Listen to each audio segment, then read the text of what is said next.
Hey there, winos. This is Vince.Wine, and today I'm going to show you how to buy wine at Target. Okay, let's head inside and see what Target's wine selection has to offer on today's How to Wine.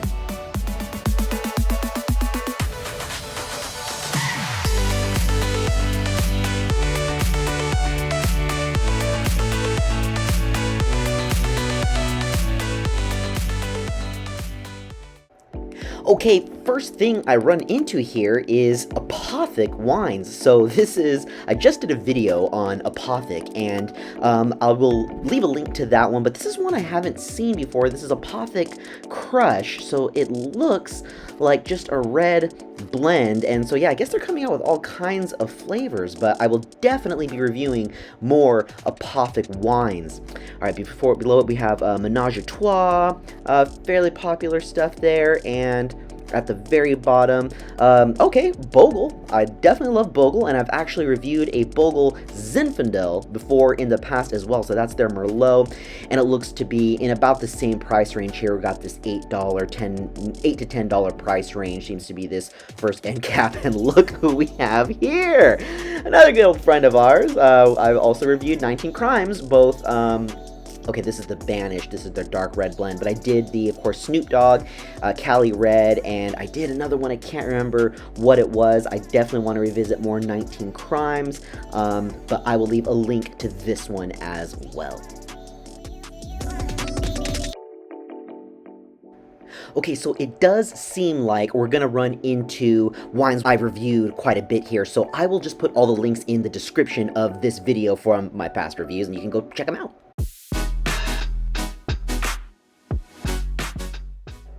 Cool, so we start with some of the sparklings here on the top shelf, and I'm really interested in this Yes Way Rosé Bubbles here. This is a brand I've kind of seen around and just haven't really grabbed a bottle here, but this does look pretty interesting, and this may be one of the ones I need to put in my basket today. So as ever, the top shelf stuff is going to be the most expensive. Looks like this $54.99 for the Veuve Clicquot is probably the most expensive thing they have. The middle shelf here is more in the $20 price range. Oh, here's some old friends of ours. We have the Luminore Proseccos, which I've reviewed, and again, I'll put a link down in the description. We've got some Corbel here, pretty standard stuff. This looks more like a drugstore selection as you go towards the bottom here. This is kind of interesting here. This California Roots looking guy, and I may want to check that out. I want to bring home a rosé, and this might be one of them, but I'm feeling rosé, and this is one that I did in my video with the wine guide, Le Vieux Fermier, but it's definitely a really cool French rosé.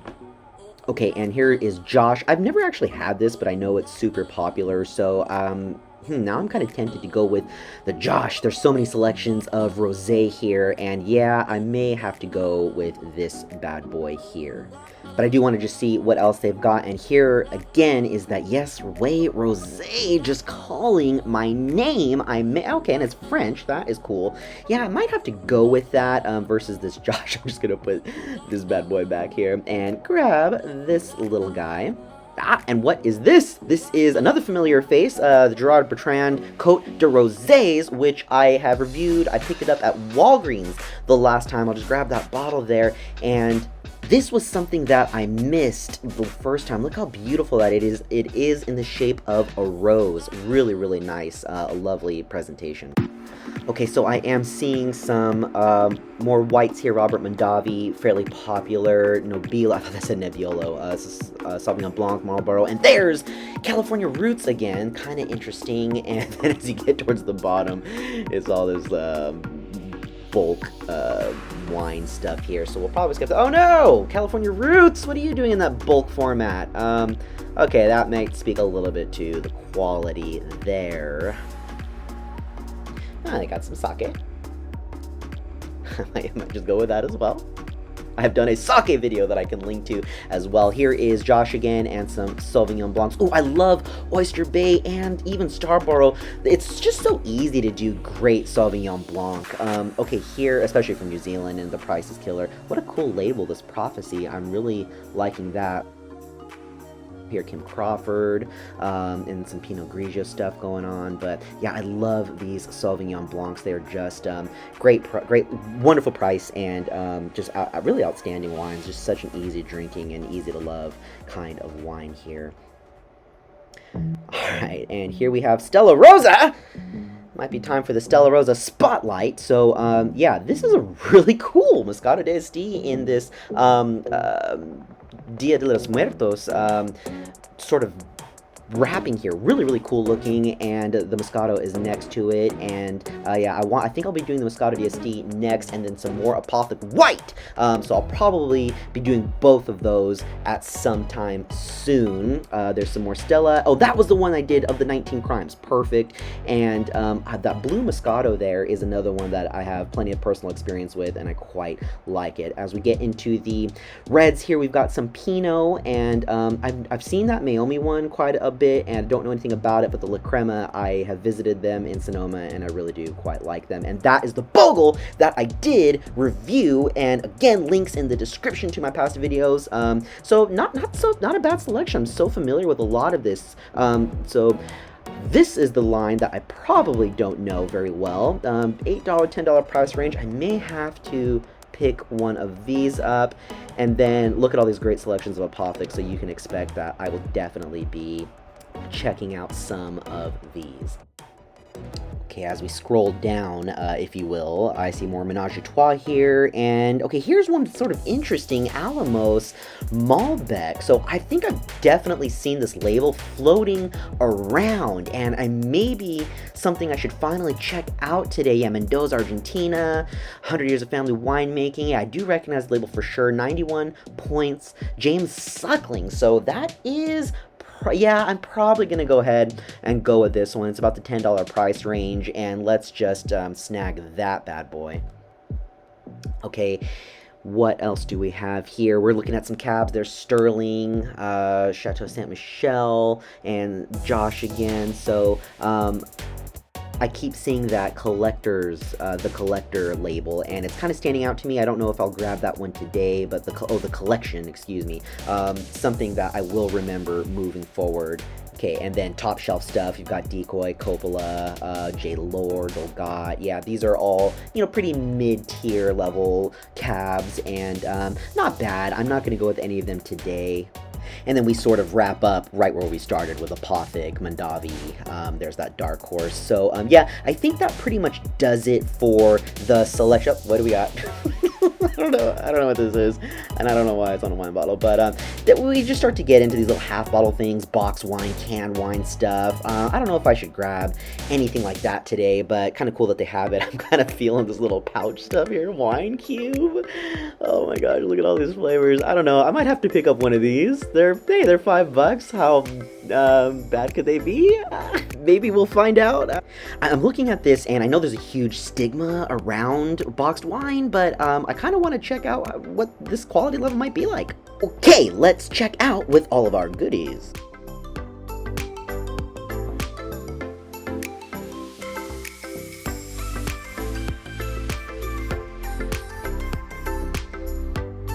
Okay, Winos, so we have our bag of goodies here, and I am ready to head home and pop these bad boys open and see what we got. Oh, and if this is your type of video, I also did one on how to buy wine at Walgreens and how to buy wine at Costco and grocery outlet as well, so go check those out next.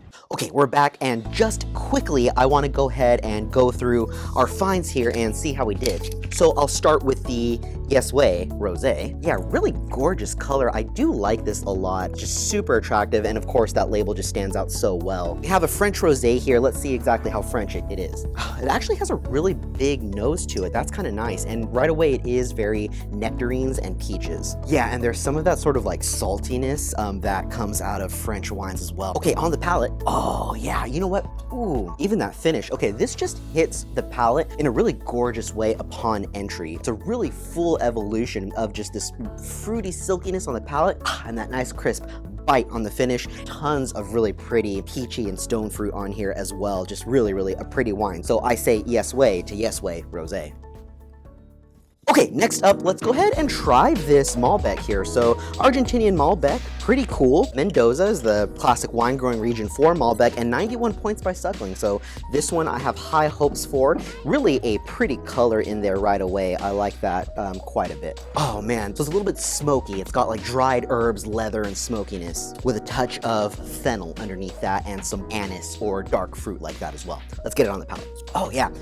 The classic sort of spiciness that's typical of Malbec certainly shows up on that finish. You get this really kind of like white pepper and spiciness to it that gives it a lot of great complexity. But I have to say that this does drink a lot like Apothic Red or some of those sort of, I'll call them inexpensive wines. It has a touch of residual sugar to it. So kind of syrupy on the palate. It redeems itself with that kind of spiciness on the finish there, but otherwise it's fine. It's perfectly drinkable, and at the price range it's pretty affordable. So forget the price range, I'll put it right here. Okay. I don't know. I don't know.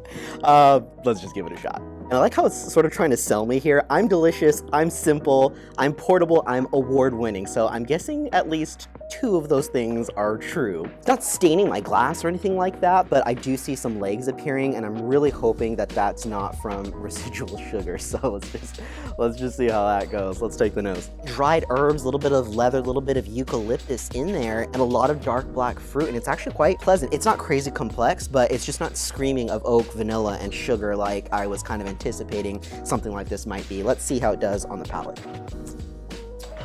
That's actually good. Yeah, no joke. I think I actually would prefer this over the Malbec here. It's just a little bit more serious, if you will. I'm not being overrun on my palate by sugar. I'm not being overrun by oak. The finish is of all fruit and a touch of earthiness on there as well. Just to grab something like this to pick up and hang out at like the beach or a picnic or something like that, this is actually really cool. Okay, not bad. Well, there you have it, winos. That was how to buy wine at Target, and I think that we certainly saw a number of really interesting selections there. I'd like to go back and explore and see what else is there. Let me know in the comments, what are your favorite wines from Target? Have you seen anything else at your location? What secret winners are there that you can give me a tip about? If you enjoyed what you saw here today, please leave me a like. That helps so much. Don't forget to share this video with your wine friends. And until next time, winos, drink safe and drink well.